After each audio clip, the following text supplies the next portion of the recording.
बिल्कुल दिखाई नहीं किसन देत कहाँ रहत अरिसन।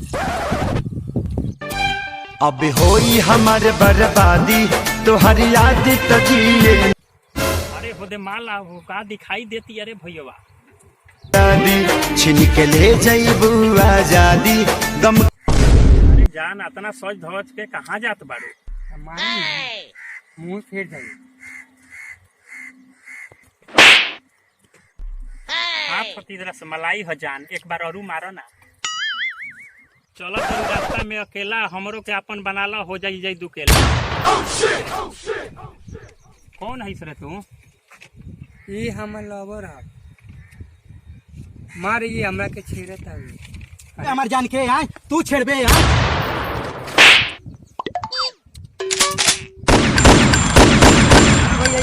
रे दादा तहार मार लिया आधा हमार मार लिया। निकल ले भाई करा के बताई 2 दिन 3 दिन अगर कबो अकेला पाजी नोते के बहुत मार मारो। ओके मार के जान मारे के बाद ठीक है मारो भैया हां कितना है तेरे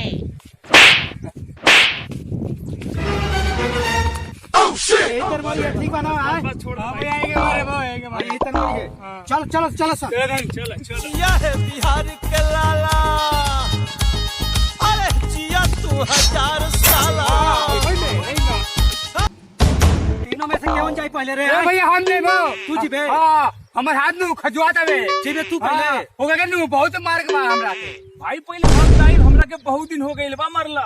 अरे ना ना हमार माल के छेड़ ले हमारे का पहले जाए दो सन साला का बोटी बोटी एकदम कर दी हम जातन ठीक बना। अरे हम भी जाई साथ अरे तो नहीं रुका सन मुंह काटा ना ना हमार माल के छेड़ ले हमके जाए दो सन भैया अरे हेंगे हेंगे आरी फेरू अरे ना हमके जाए दो पेल दे खा के पेल दे अरे ना हमें हम जाए दो हमके मांग ले हमारा से माफी लेके आइल बानी लाठी तोरे चलते हमार जान देती है गाली तो के जान से हम मार दे मरले रही तो तोरे याद नहीं खे रे याद नहीं खे।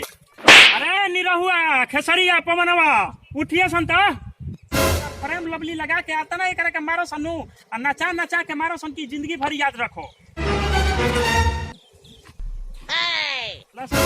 धरो सन अरे ना भैया गलती हो गई भैया चलो गलती हो गई। अरे पवनवा आइले तो प्रेम लवली लगा के मार रहा है एकरा के नचा नचा के मारो सन। अरे भैया गलती हो गई भैया लगा गलती हो लगा गई। के मारो सन। चल नाच है नाच आइले डंडो ले नचवाओ अच्छा से एकरा ठीक हो भैया ठीक हो भैया नाचतन नाचतन ठीक हो ठीक हो ठीक हो ठीक हो भैया ठीक हो।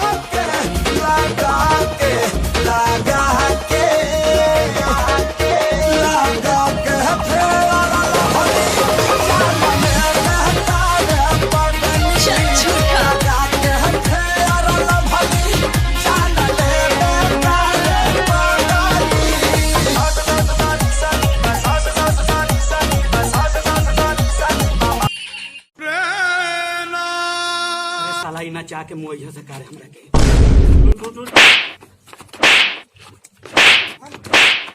अरे ना भैया गलती हो गई भैया गलती हो गई भैया गलती हो गई भैया गलती हो गई गलती हो गई नाच नाच नाच नाच नाच नाच नाच अभी नाच और नाच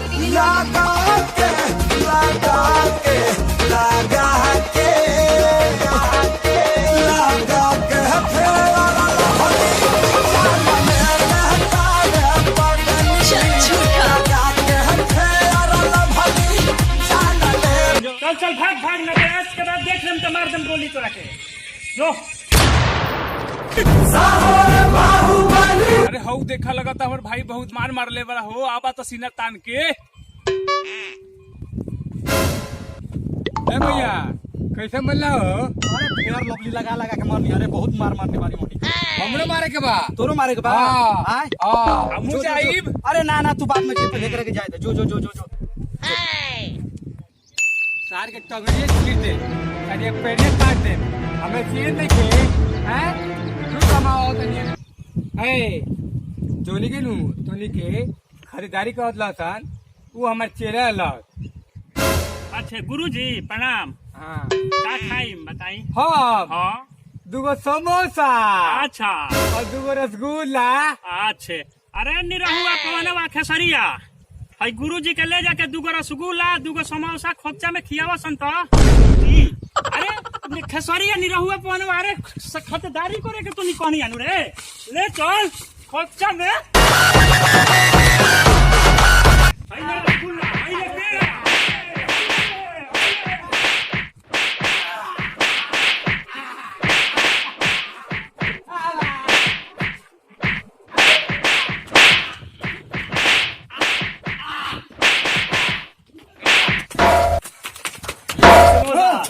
पेड़ा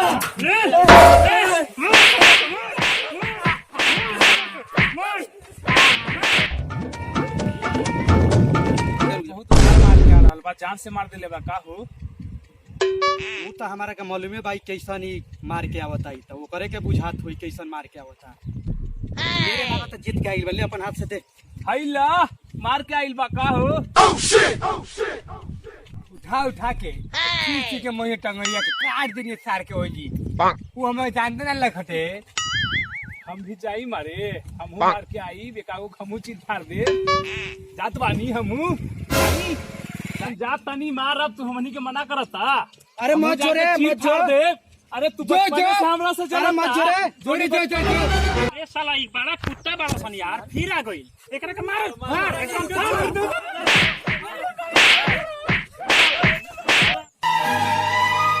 जिंदगी की तलाश में हम। अरे दादा मार दे उठा उठा उठा उठा। अब बात न हमसे हुई सुन